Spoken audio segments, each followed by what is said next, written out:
Well, hello everybody. I've got so much blood and guts coming out right now.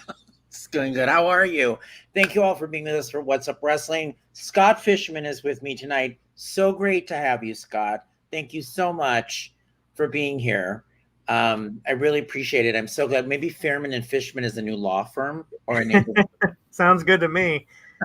I like the sound of that. I think the guts have been bloodied, and the bloodied have been gut. I don't know. The guts have Yeah. been blooded, and whatever I'm trying to Well, say I here. just want to say, Scott's work is so great. His reporting and interviews at TV Insider are really interesting, really well done. And your other contributions at PWI and Wrestling Inc. and everything you've done. So it's great to have you. So we're just gonna now just discuss Blood and Guts that we just watched on AEW Dynamite. And I wanted to get your reaction, Scott, to the main event, to Blood and Guts, and what you thought. How did it compare to you to the previous year? And did you think it lived up to it, or were you disappointed by the end? I mean, I think it's hard every year. Once you do this match one time, the novelty kind of wears off, and then it's gonna be like, what am I gonna do differently this time around? And I actually like there was a lot of storytelling elements to it. The ending was a little bit anticlimactic, but I could see what they're doing as it kind of leads into All In and All getting in. the title match that Darby wants. So kind of adds to their rivalry. And then Hangman and Swerve.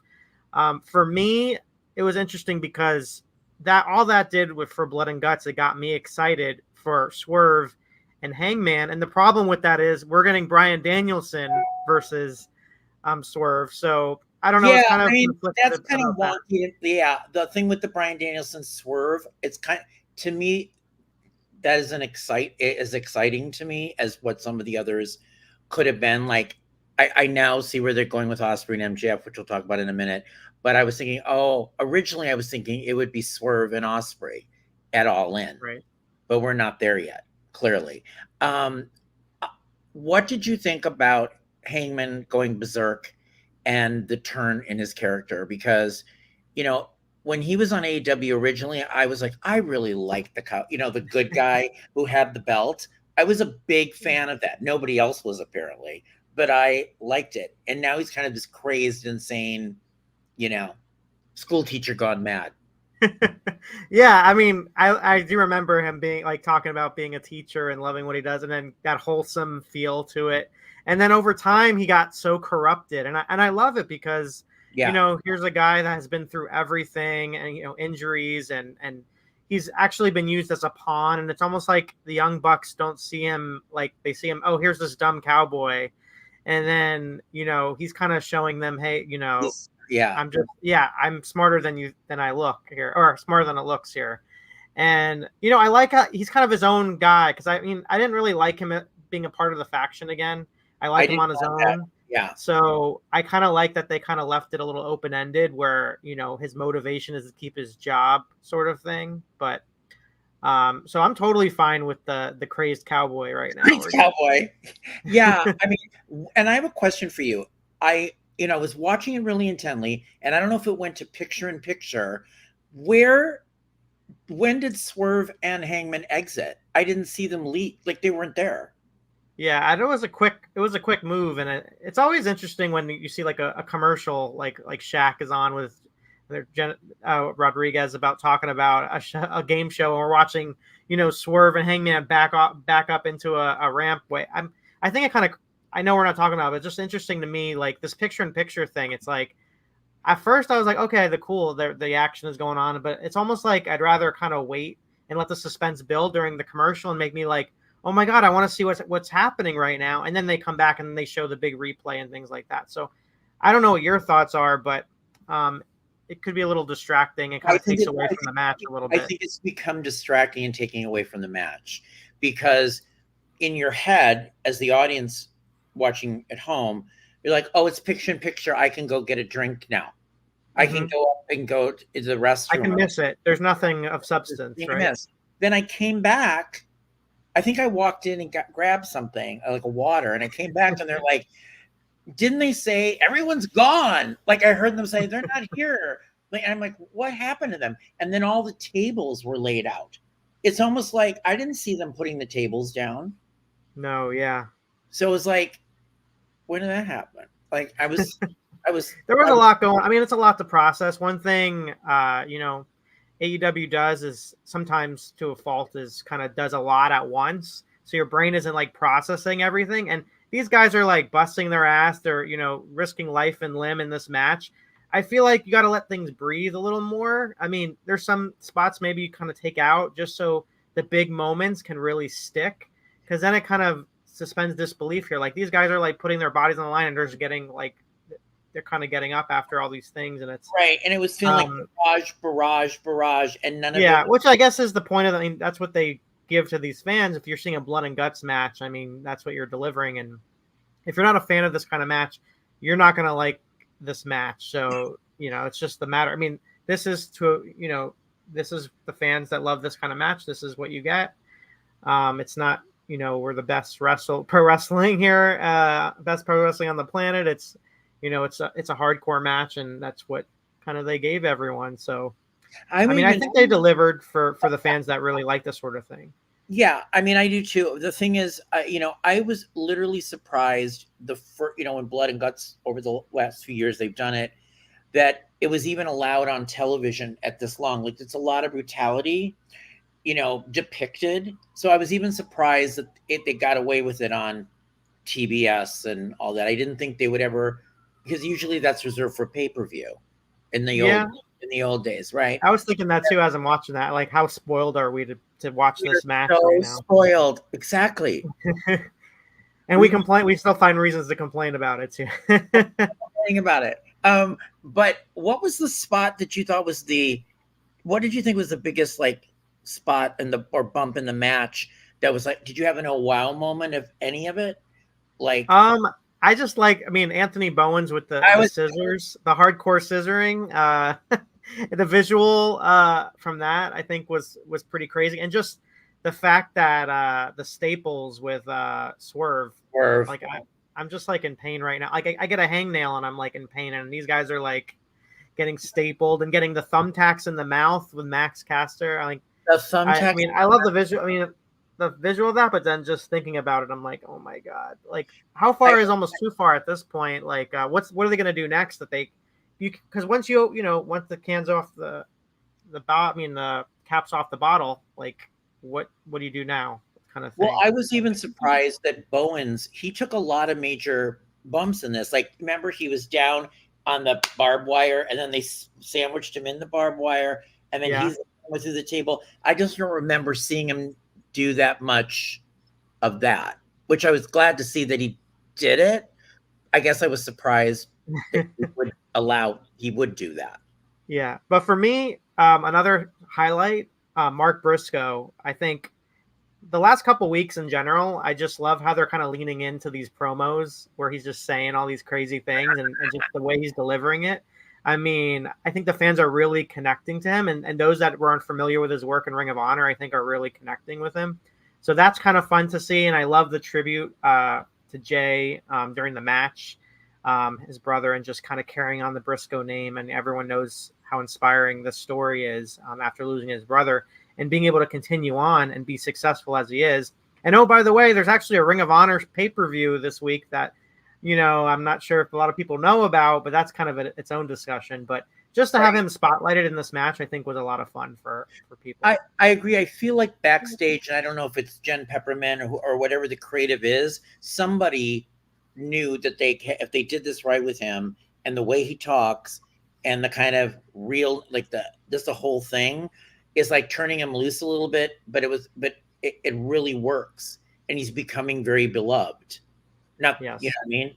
Which is what I don't understand the Bryan Danielson thing with the Jeff Jarrett. Like, what is this now? He's going to be like, what I'm talking about, everybody, is in the middle of this.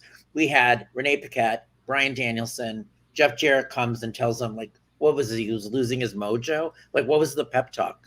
Like, he should go in there and be. Yeah, I mean, I enjoyed a little talking smack reunion that we had with Renee and Brian, but then having Jeff Jarrett involved. I mean, I thought Jeff Jarrett's story is just so compelling, and I think they kind of missed the boat a little bit when it comes to the Owen, and maybe not even having Jarrett win, but giving us the feeling that he would win. I think not having him in the finals, even if he wasn't going to win, I think was a misstep. Um, I just think he's someone that fans want to gravitate to the story and really connect with, and I think now they're kind of still trying to keep it going, and I don't know if they've kind of figured out how they're going to do that. So they're kind of putting him in this situation with Brian. But at the same time, it's like, maybe we should have gotten Jeff Jarrett versus Bryan Danielson, I guess, and then you're going to put Hangman with Swerve. I don't know if they're kind of switching it up. I mean, there's still plenty of time between now and All In, so I'm not sure where they're going with it. Is this Danielson's farewell to London? Is that why we're giving it? I mean, I mean, the whole feeling is this is his last opportunity, probably as a full-time AEW wrestler, to get the AEW championship. So that's what they're kind of building upon. And maybe in the weeks to come, we're going to get more pep talks, and Jarrett's kind of just the first one. So that's kind of where they're going for. But for me, I mean, for Jeff Jarrett, I think there's so much story there that they can really dig into. And that, I don't know if you've seen it, but that YouTube interview, of course, extended YouTube interview that they showed on Collision, I think just one of the best things that AEW has ever done. And I love when they lean into that, and we kind of dig it. We get to hear who these people are and kind of dig into the story of it, and kind of, there's that's where the real connection is. Right. And I was saying the same thing. If they can do more of this, more of these type of packages, lean into the real stories, how can they take their real life angle and make it into the story, or open the door, open it up, so we see more of that. It was very compelling, and I was shocked. I was sure they would have him win the Owen Hart. I thought he was going to win it. I thought that was. I thought they were going to make it called an audible if he wasn't going to win it, because of the response that video got. And there comes a point where you're like, you have to like pivot, and WrestleMania, perfect example. You pivoted back because you saw you have something. So sometimes you don't go with the plan, and you kind of call an audible. And I think nobody would have been saying, "Oh my God, Jeff Jarrett won," crap, because they know the story, they know the Owen, the visual of him and Martha Hart and holding the Owen. I mean, I just thought it would be an incredible. It was a very missed opportunity, and I didn't get it. I just did not. I did not get why you would bring up that story. There just felt there was no emotional payoff to it, is what I think my issue was to it. So in looking, before we move on past Blood and Guts, how would you grade this Blood and Guts? I give it 5 bloods. 4 thumbtacks? 4 staples? 4 staples, 5 blood capsules.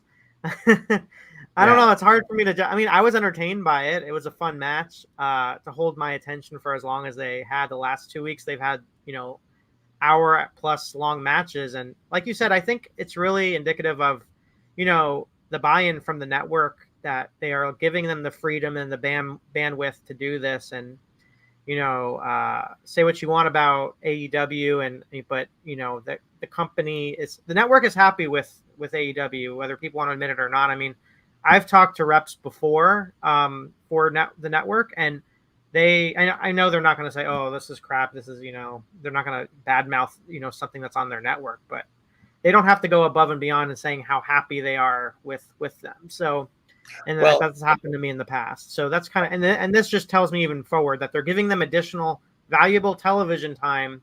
And they've been doing it for the last couple months, is they're giving them extra time with an overrun. You're not going to have an overrun if you don't. Right. And I was going to say, it's so different. If you look at that and TBS and Turner and all that, when you look at the rise and fall of WCW, and they talk to the guy that was in charge, who is basically like, I hated wrestling. I wanted it off the thing. We couldn't stand it. I wanted to kill it. Night and day right now. Night and day. Like, look where they were then. And now you hear this. Okay.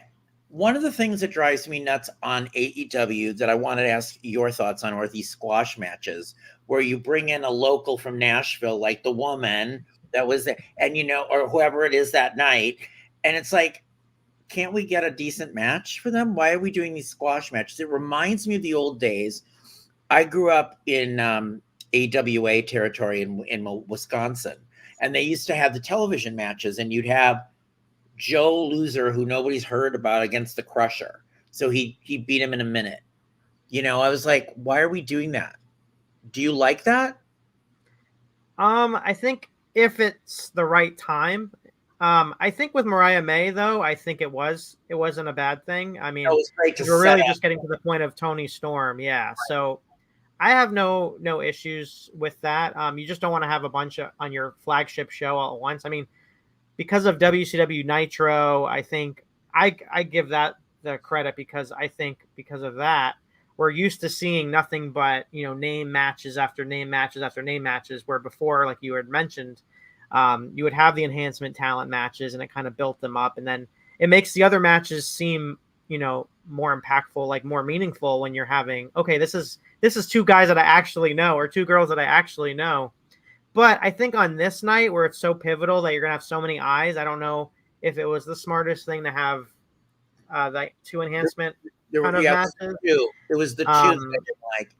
But they weren't long, so I think it was kind of, I hate to say filler, which you don't want to really have a filler on the show, but for Mariah May one, I think it made sense. Because of how Tony showed up. Correct. But I definitely think it should be used sparingly, especially when you're trying to keep an audience and build it up. But I also think they're kind of having like I wouldn't say a break, but you really don't want to have a break when you're on this pivotal night where you're having more eyes maybe than you would have normally because of Blood and Guts. You want to put everything out there. So that's a risky move. That was a risky move to do that. Right. I'm glad you said that, Scott, because when it was the two squash matches, that's when I'm like, oh, come on. At least. Yeah, I was surprised about. I was a little surprised about that. I do want to talk with you about MJF and Will Ospreay. And first of all, the 59-minute match, whatever, 28, whatever seconds last week. I don't remember when I've ever seen a match on television, two big stars, almost an hour. I thought it was going to go to a draw at that point, but then I'm like, no, they're giving it to MJF. So Will can win it back at All In. What did you think of that whole thing? And before you answer, one other question for you. Did it feel too choreographed to you, that hour match? Like, did you feel like we did the move, now we're going to do the next move? I mean, it was exciting, but at times it was like, oh, it felt like the choreography was great, but they needed to make it feel a little more wrestling move, and these are two of the biggest guys. So what did you think? That's one of the things with a Will Ospreay match in general, I think. So I don't know if I was that bothered by it in this case, because I think the story that they told kind of made me kind of not think about it as much with the moves and things like that, where if it was just like a blind match where it was just, move, which there were parts of that, and the old school fan in me kind of was bugged out a little bit by it. When you do a big move and they just pop up, and then the guy's hitting him, and then the other guy just hits him back like nothing.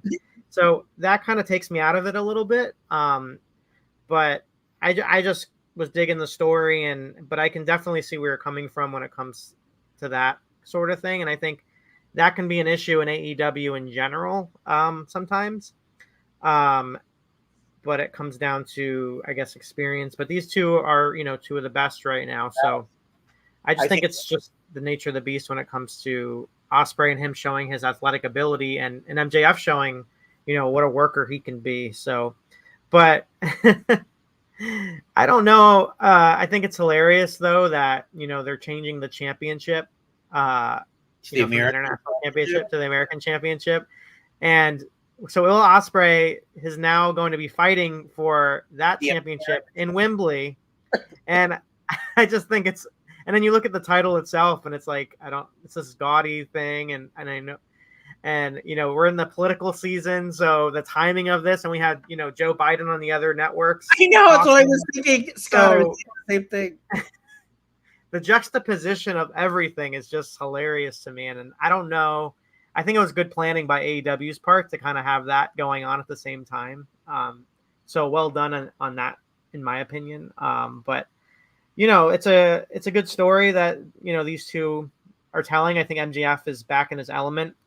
At first, I did not think that they were going to have an actual match last week. I thought it was going to be a big, shenanigans were going to go on, and then the match wouldn't happen, or it would just be a disqualification. But, they over-delivered and, surprised me. And it's a first-time matchup because a lot of people were like, why is this happening now?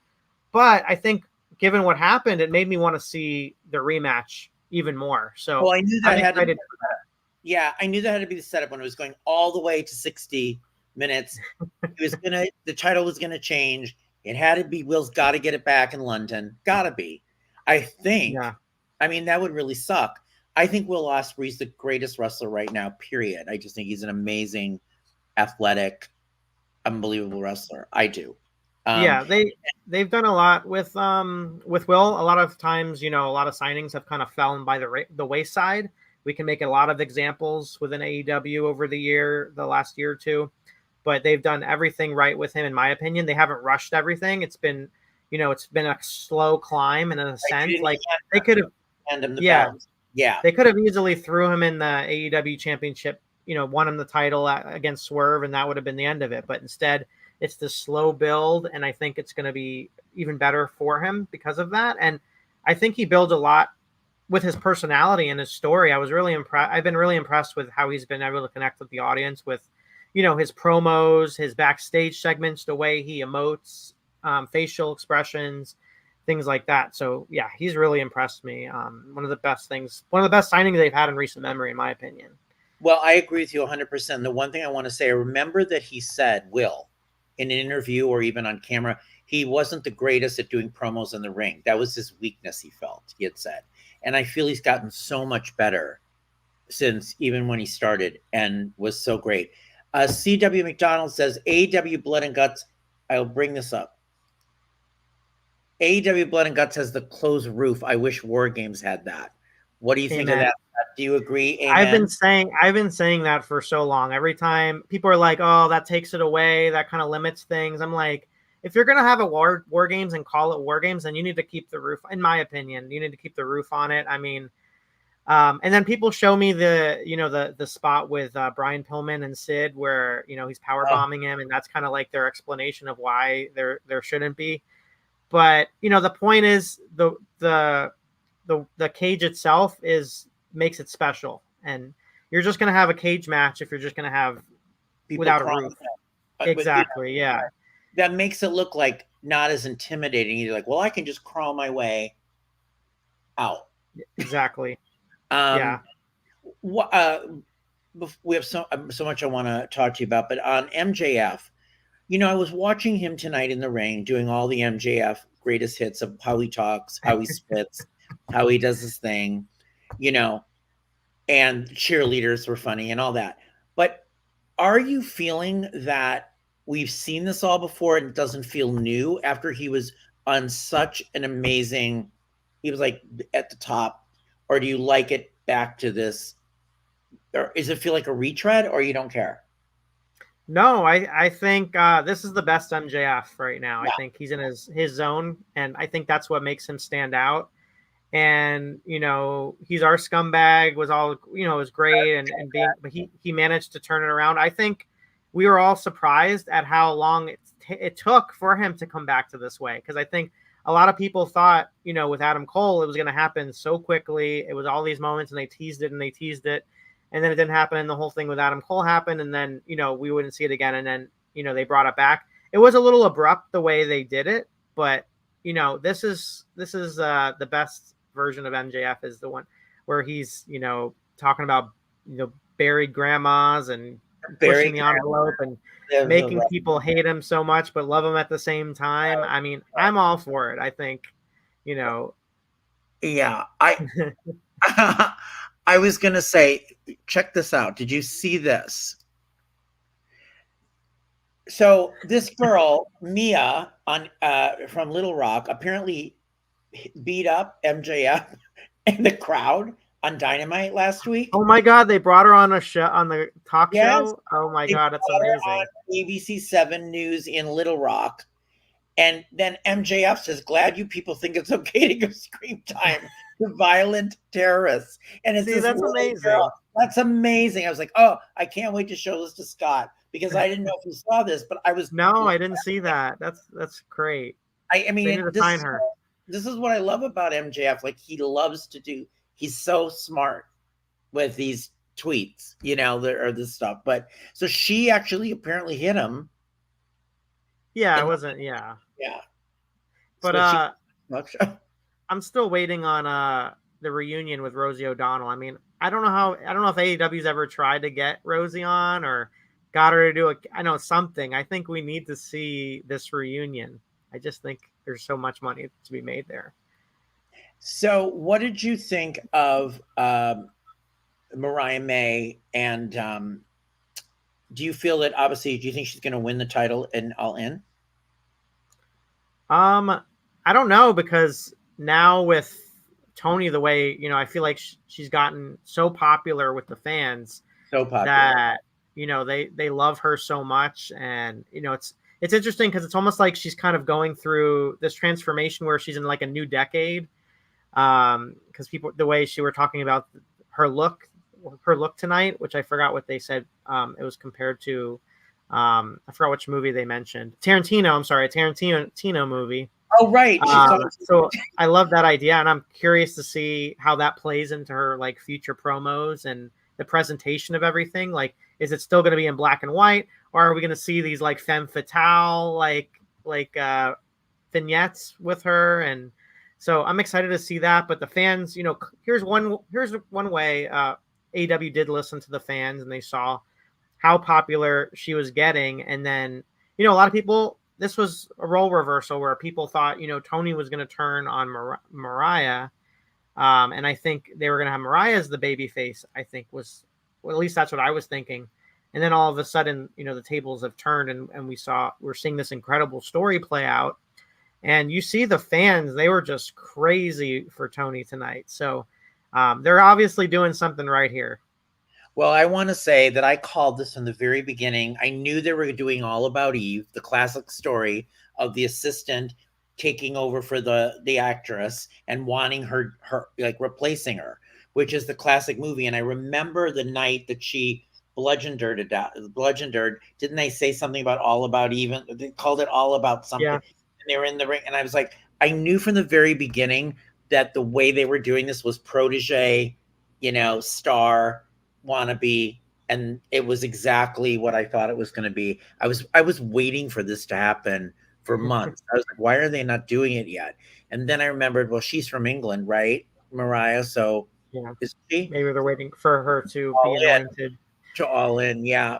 But yeah, I mean, I interviewed Tony Khan, the other Tony, and he did confirm, what you were saying about his inspiration for how this story has been playing out. And there's been such amazing synergy too with the Turner Classic Movies and with what was going on for Tony Storm. So this is something that organically happened. It's just amazing to kind of see. It doesn't matter if you're going from AEW to WWE, WWE to TNA, or whatever it is, but it's amazing to see a talent who maybe not being utilized to the fullest somewhere else, and then see them shine and grow. And you can be like, oh, they never got opportunity over there. It's just right place, right time. It's just about timing. And also the right. Maybe it would have happened. Right. And I believe, like, I watched Tony Khan and Tony Storm together in those media scrums. Oh God, the media scrum. Really losing it. I mean, he's dying.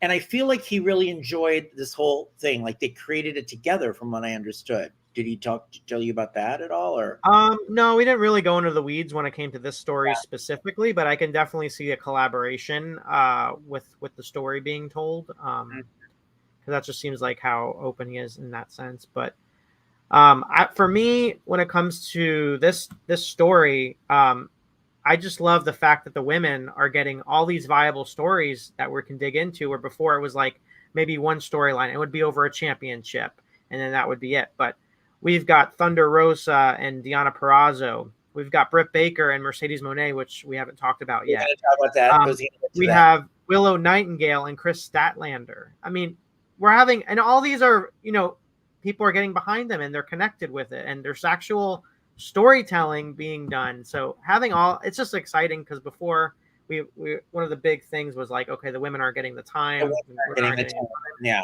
but it's just things. And then Camille, like I'm sure I we'll want talk to talk about to it. you about that. Right. So what I want to say is there's been a running gag on What's Up Wrestling that I started because I'd be like, every episode, like, where's Britt Baker? I kept worrying, where's DMD? Because it's going on. And I was like, where? Like, nobody was talking about, like, where's Britt Baker? I was like, where's DMD? And it went going on and on and on. And I was so excited that she finally showed up the other week. But now she's the babyface of the whole, right? They positioned her as the AEW babyface, because I remember when she was the complete bitch and was the villain of the piece, but she is back, and now Mercedes is full villain, and now Giselle. What happened? She came out of nowhere. With who? What's her, Giselle? The woman at the tall. Camille. I'm sorry, Camille. Yeah, I mean, I think it just adds to the presentation of Mercedes Moné and being scared of Britt Baker. But Camille, there was a lot of questions on, where she would go. She had an incredible run in NWA, and she only had a handful of matches at the start. And then she really made, she was one of the best parts of the NWA, and that whole women's division, one of the best parts. So she grew as a performer immensely through that process. And there was a lot of questions of where she would get signed. And it's been a lot of, we haven't seen her in a while, so they chose now, and I'm interested. I'm interested to see, and a little surprised at how she got presented. I'm looking forward to seeing how this plays out. She seems like to be like that bodyguard person, that Diesel to her Shawn Michaels. Enforcer. That's what I was. Enforcer. Yeah. So that makes Britt even more of a sympathetic babyface to watch her claw her way back into the things. And but yeah, it's interesting with MJF. It's kind of like, he's in his element. Britt Baker wasn't in her element, as the people, like you said. But there is another side of her that, everyone, outside the ring. So she's kind of like focusing on that, being a badass, but still having elements of being how she was before when you saw that promo between the two of them. So as long as she keeps that, keeps that edge. You got to keep that edge in there, because you don't want to go too babyface, because then people will turn on you. But I think she's garnered so much respect over the years, where before it's like, oh my God, Britt Baker. The narrative has changed, where it's like, oh my God, Britt Baker, it's amazing. Britt Baker. Yeah, Britt Baker. So oh God, Britt Baker. There's no other women in this show. Yeah, exactly. But with it. Like, it seems like the timing is so perfect right now. Everything's like hitting perfectly. And even Hikaru Shida, like, she's kind of transformed a little bit. She's showing more of an edge. Yeah. And I have so much respect for her, because I remember she did those scrums. That's like one of the first scrums, and she was actually apologizing. I think on Twitter or something. Like, she apologized to me and others and saying, like, I'm so sorry, my English is not that good. I'm like, the fact that you're even trying and doing this on in front of millions of people, or on a media scrum, I mean, that just takes a lot of courage. And I think I saw her during the Collision, and it's like she's gotten so fluent almost in English. And for her to kind of take on a second language and be able to do that, I think it's going to add another layer to her. So I'm excited to see how she, grows as well as a performer. Well, I don't know if you saw the news today, but I want to put up this picture. So this is Logan Paul with Jessica Sarfati, and Jessica used to be on Days of Our Lives. She used to date Logan Paul, apparently. Wow. And the news was that she has a billionaire boyfriend who's her fiance, and the fiance, she is a billionaire from Ray-Ban, and she's engaged him.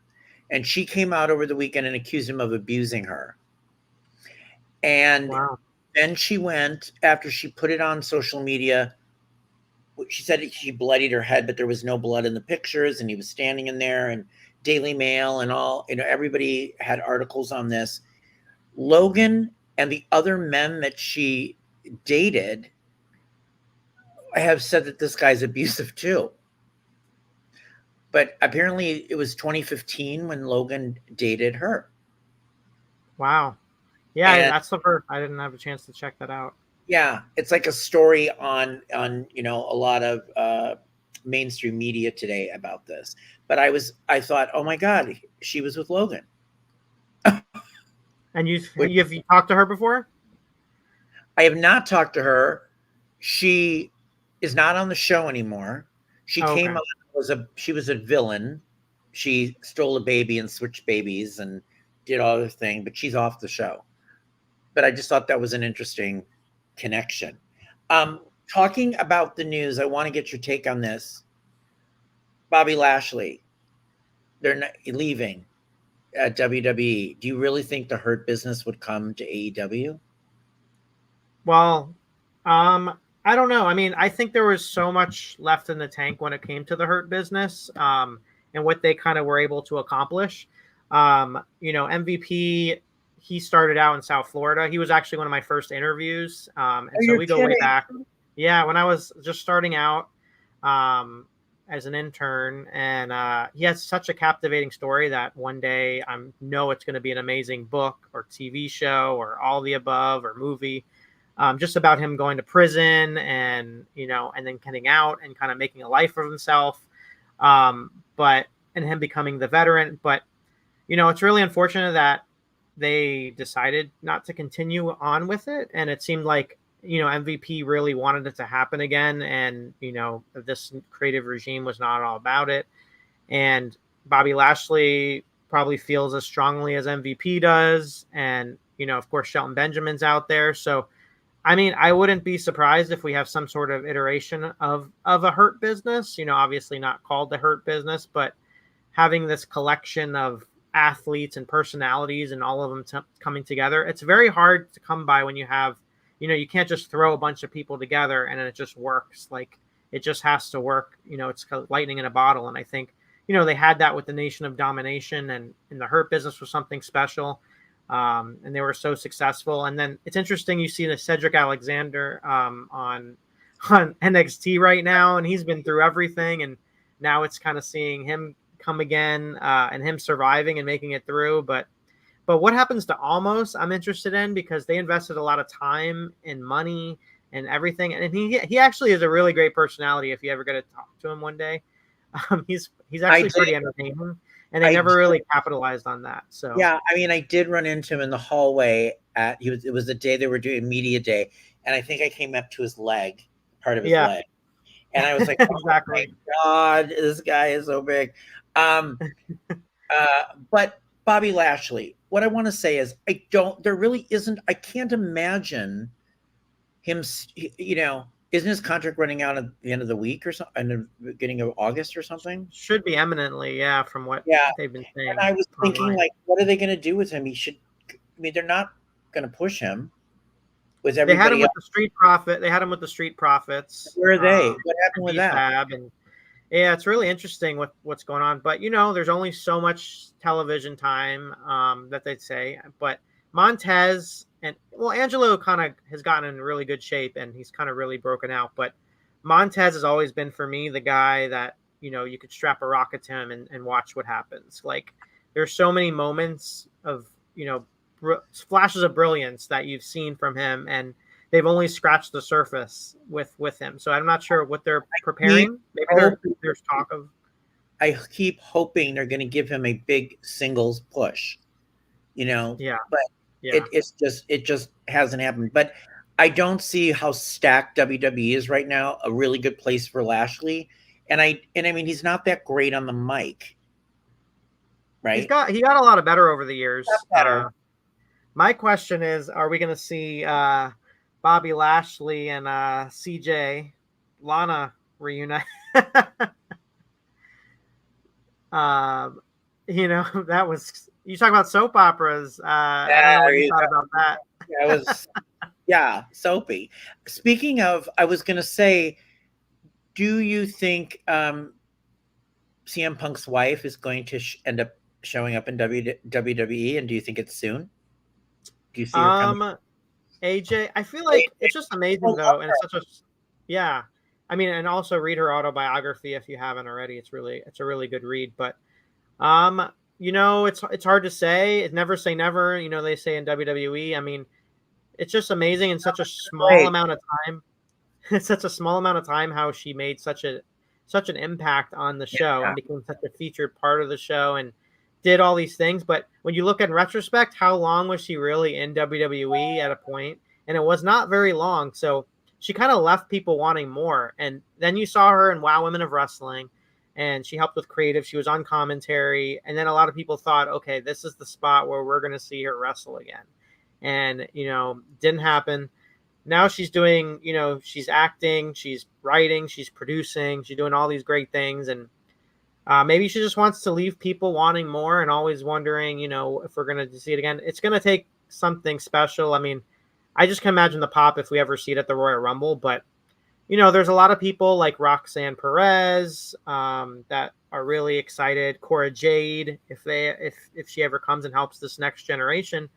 CM Punk had mentioned, or there's reports of him trying to re-up his deal where he's kind of there, quote, forever, which, you never know. But just that kind of commitment, I think maybe we'll start to kind of break AJ down and we might see her, one day surprise us.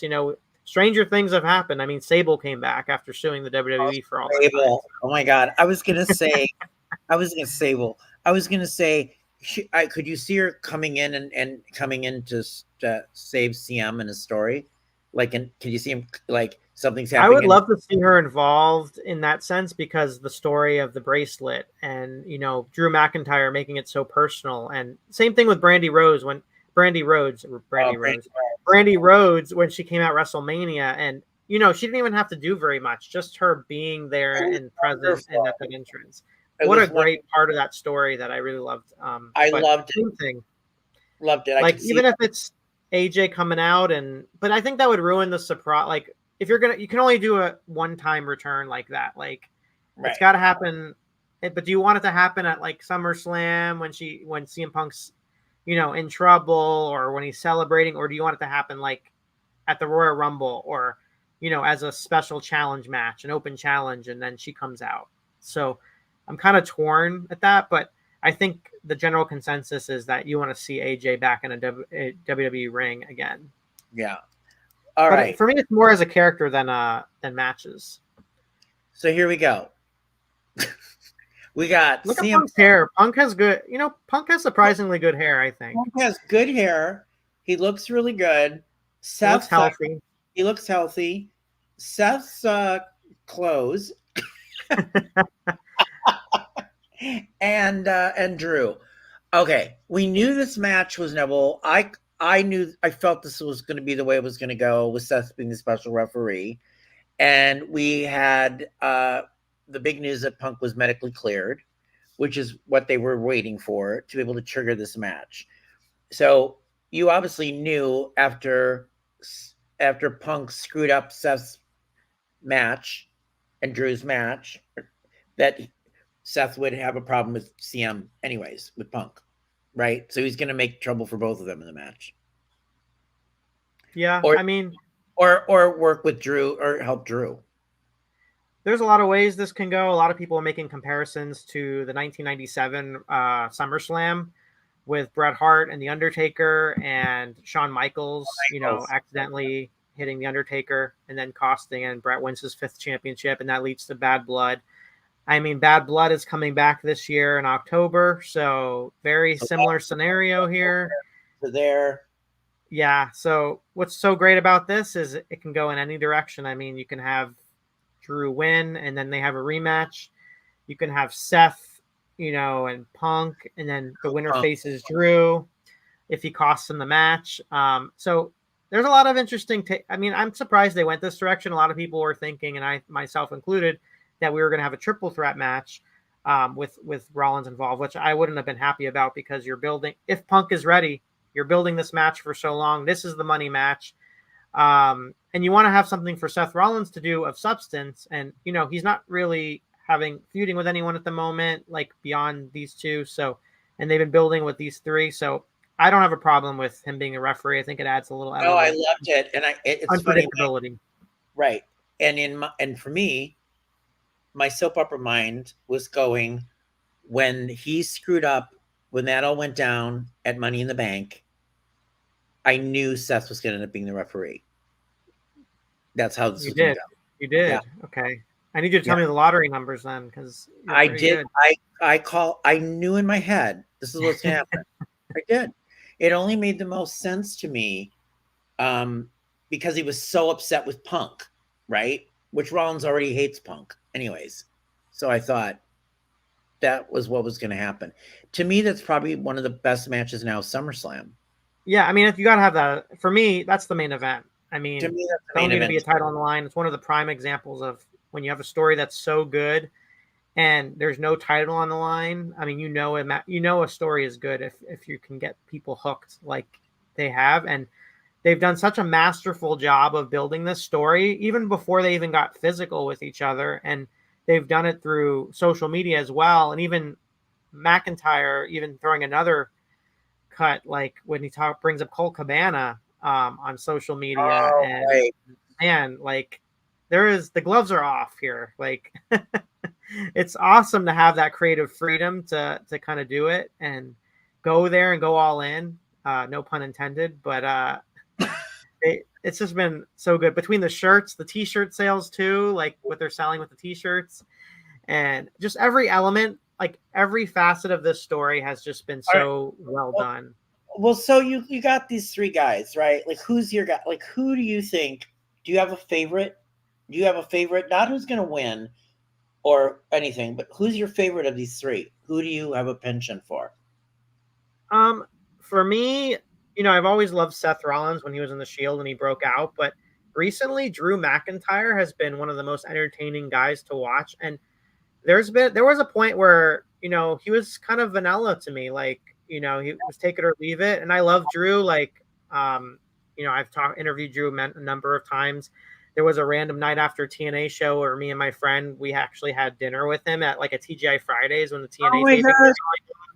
And he is the nicest guy. Like, we had done an interview once, and then after winning the championship, he actually went out of his way to DM me on Twitter and thank me for the interview and support. So such a great guy. So to see him be the way he is right now, just love to see that he found himself after all this time. And I felt bad for him too, because when he won the championship, it was in COVID, and it was like the worst timing ever for him to finally get this opportunity. Because I was at the Royal Rumble before, the world shut down in 2020. So I saw the energy, I saw the momentum, I felt it, and I felt the fans getting behind him. And then to have all that taken away from him, and then now kind of coming back to it when WWE is as hot as it is, and how fans are going behind him, and he signed a new deal. It's just, I'm really happy for him, and it's fun to see him watch. So for me, I think it's Drew. Well, I think I'm kind of Seth. Seth to me? You like the fashion? Okay, I get it. No, I don't. No, I like Seth in the ring. I mean, yeah. I mean, he's committed. The fashion I can't stand. I'm into like Seth in the ring. I just think he's such a great worker. He's so amazing. He has it all. Like, he's so good. And I think he's just a really captivating performer all the way around. I just think he's incredible. And wasn't PWI having the number one wrestler last year? Wasn't he number one? There was something, he was the number one in the top 50 or something. It was him. Well, yeah, he has been on the PWI 500 before. Right. And, rightfully so.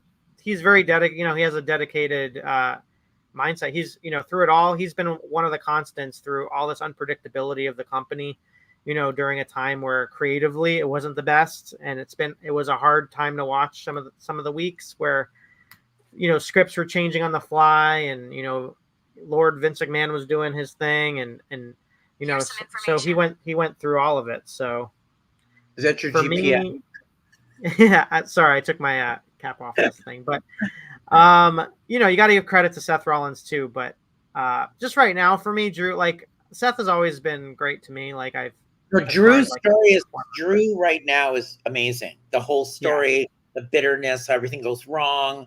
He's great. Absolutely great. I'm just saying I kind of overall loved Seth. And he needs a story. You're right. He needs a story. So with Punk and Drew, he's got a story because otherwise he doesn't have one. Well, Kevin thinks you're a little biased.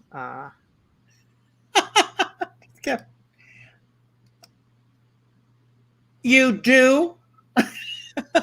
I mean, I like CM Punk too. I like Drew too. I like all of them. We were just talking which one we liked. It's like a flavor of ice cream. You can like all these flavors of ice cream, but I like one all of them. I am not biased. I'm a big CM Punk fan too. All right. Before we go, want to get your thoughts on this. So here we go. I love that. It looks like Days of Our Lives right there. It kind of reminds me of Days of Our Lives. Liv Morgan, who's playing this up to the hilt. You've got, Dominik is so perfect because you think he's such a dolt, but he's so great in this, how he's doing this, and Mommy and Rhea. So what do you think's really going on here? What's the swerve? What do you think is going to happen at SummerSlam? Who is he going to be? Is he working with her? What's up here? I mean, I would love to see, Liv and Dominik I love to see the turn still. I think there's money in that. Right now, Rhea is such a badass. Like seeing her on her own, and the fans love her so much. They don't like Dominik. I think having Dominik and Liv together, kind of like an Edge and Lita kind of thing, I think the heat would be incredible. Like to see that, and the storytelling, and there's a level of unpredictability there with that, and I just think the whole story has just been amazing. And it shows you though that Rhea is married, and Dom is married. So, but you let that wash away. You don't even think about that when you're watching the show, just like any other television show. And the fact that they're able to do that, and then even liking on social media, on Instagram and things like that, and forgetting everything else, I think is a testament to them as performers, testament to the storytelling.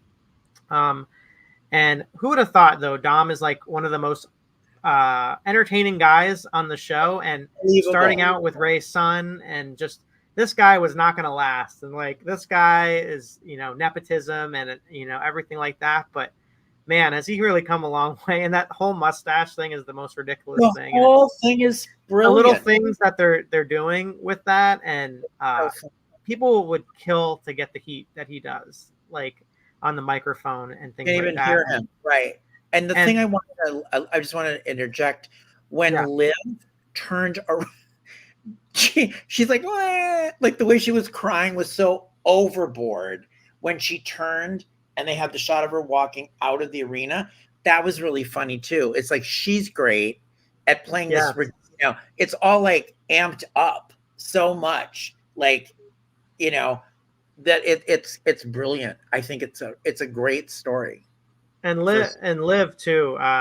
She's got to be having so much fun doing this, and they all have to be having fun right now. Like, you talk about when Raw goes to Netflix. I think we're getting a little tease of how things might go. I'm not saying you have to go all in, but just shows you that you can push it a little bit more and still, stay in that zone. Because you're doing it. Notice all this stuff is happening at like 10 o'clock at night or 10:30 at night. It's not like it's happening at like 8 o'clock. Correct.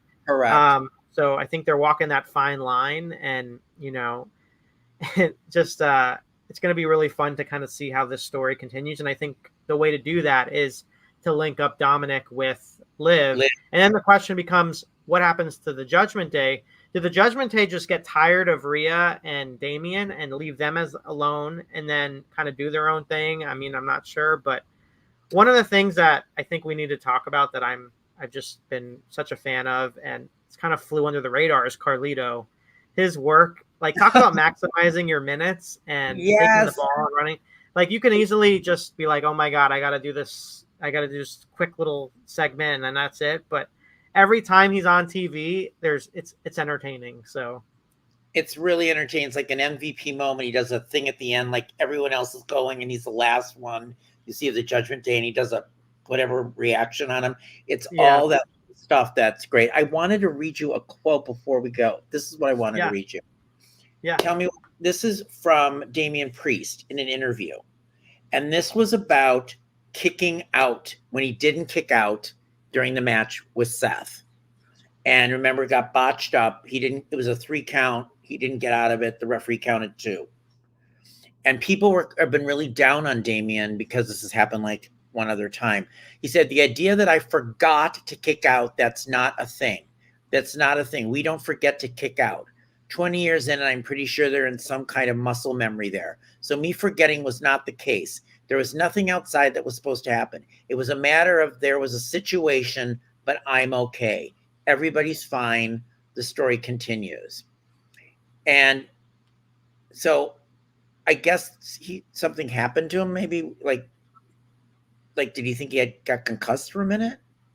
You know, like, yeah. I mean, there was some concern in that match that something had happened, and as far as an injury wise, but I think just a testament to him to keep going, and someone who's kind of worked hard over the years. And I don't know if a lot of people thought he would get to the spot that he is, not because he wouldn't work hard for it, but just getting that opportunity. And I think social media can be such a horrible place when it comes to like that sort of thing. When someone gets, messes up even a little bit, and then they're going to bombard them. Like, how would you like it if you made like a mistake at work, and then people just keep reminding you of it over and over and over? Like, you could do everything right, and then just for like Jade Cargill too, same thing.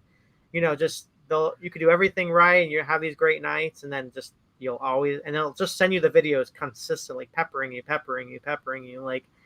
And then, like, how, as a fan, like, how is that gonna help? Like, what does that do? I mean, you're trying to get people to like retweet you, and I mean, I guess that's the whole thing nowadays. It's like right, get people to do that, but right. I was going to say, as a journalist, as a reporter too, and both of us, I've done something where in an article, I may have set the wrong date by mistake. And before I've even gone in and gotten a chance to go back in and correct that date, they've already jumped on me on Twitter or X that I don't know what I'm saying, and this is the right date, and how can you call yourself? They find these things. Little things. And that's what gets magnified and amplified. It's just, right. Yeah, it's just the most frustrating. But I think you're right. I think something had happened to him and he didn't really elaborate on it. It wasn't that he was saying, I just forgot to kick out. Yeah, I mean, and even after in the scrum afterwards, with Triple H said nothing, was wrong. Like, he took everything into account. It's not just that one moment. It's like who he is as a person, but also how he's carried the championship and kind of done everything. But in my opinion, it's Gunther's time. Like, at this point, like, I don't see him not winning the title. I mean, you only get one chance to do this, and that's SummerSlam, when so many others have been anointed. You had Randy Orton in past years. May not want to say his name. I mean, but Randy Orton beat Chris Benoit that night and won the championship. Brock Lesnar beat The Rock. So you look back at the history of SummerSlam, and there's some star-making performances, and this is a moment to do that. Unfortunately, with Damian losing the championship, but at the same time, I think that the time is right now for that. But then, Damian, Then I was going to say, Gunther's got to win this for sure. Damian drops the title, and then it's got to certainly soon. The Judgment Day's got to have a dissolution, especially with Finn Balor and Damian. I don't see this, right? Yeah, I don't think it's going to be a full breakup. I think it's just going to be, like I said, like Rhea's going to be out, Damian's going to be out, and then there's going to be this new group. That's the only thing from preventing them to be this heelish group is Damian and Rhea, because the fans like both of them.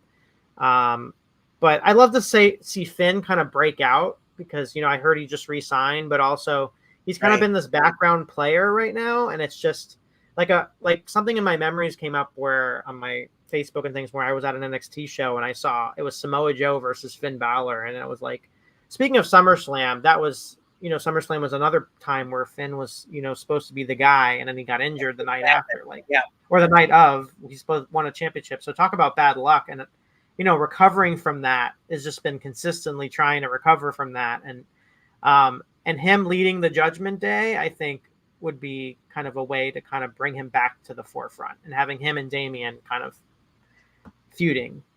I think that's where it's got to go because it's been building to that a little bit. They Yeah, start little things, little seeds. little seeds. They start it and then they don't go with it, and then they bring it back for a minute and then they don't.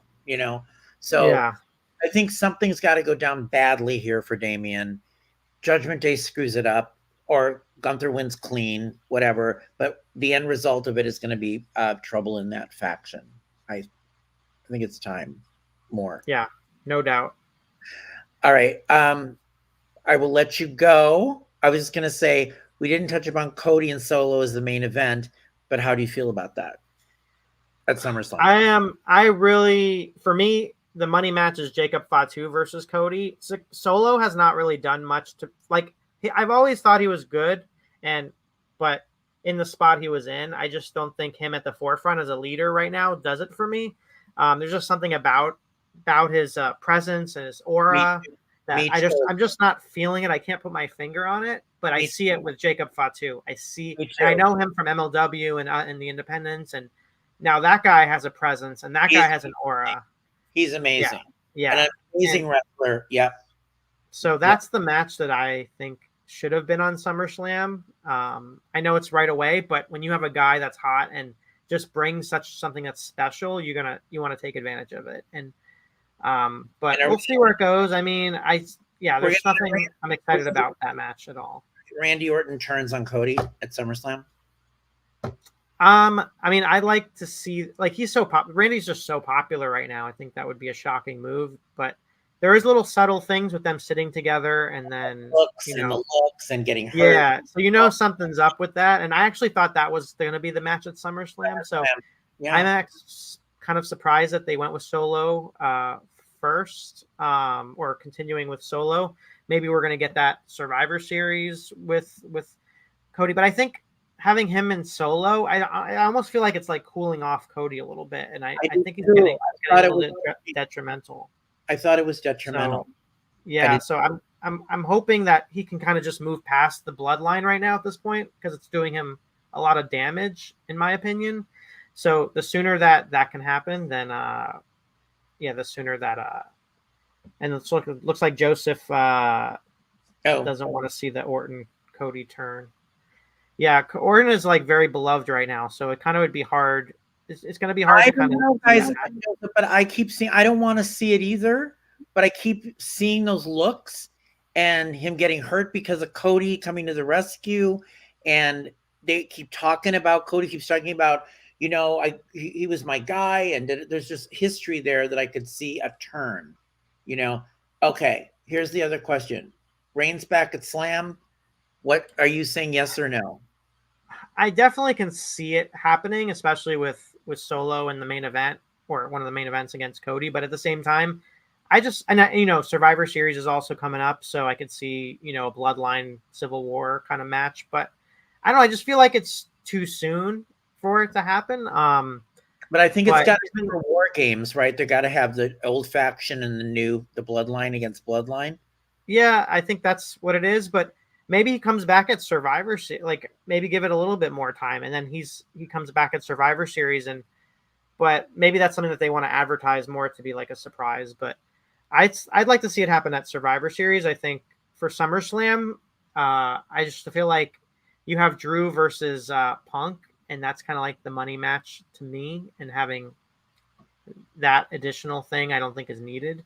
But I think it would be even bigger if they kept building up the blood. I don't think Solo's there right now. I mean, I think they've done a great job, though, I will say, as a group, making them this threatening group. But I just feel like there's more to be done. So I was going to say the only way I could see Roman coming back is Solo's about to win the title, and he's so pissed about everything that's been going on, he screws them up during the match, and all of a sudden there's Roman. Or he comes out and stands there for a minute and freaks him out. But where does that leave also but Cody? Like, it's going to leave him like as a forgettable piece of this. Yeah, so that's another thing why I don't know if that's a good idea.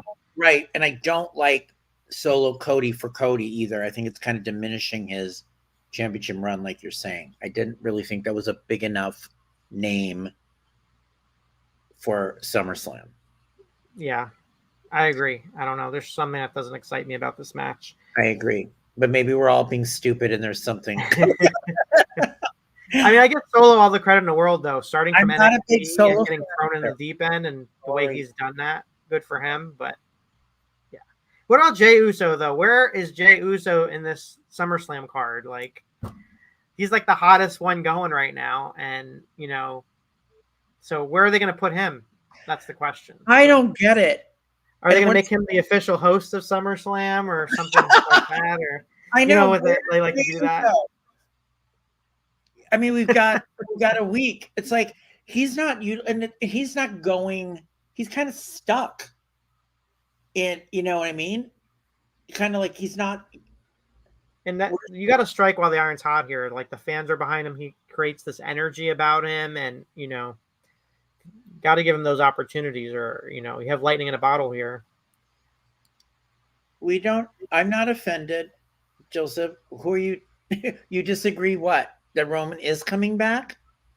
Is that what you're saying? I don't know what you mean. Yeah, it seems like he thinks Reigns is going to come back. Okay. Okay.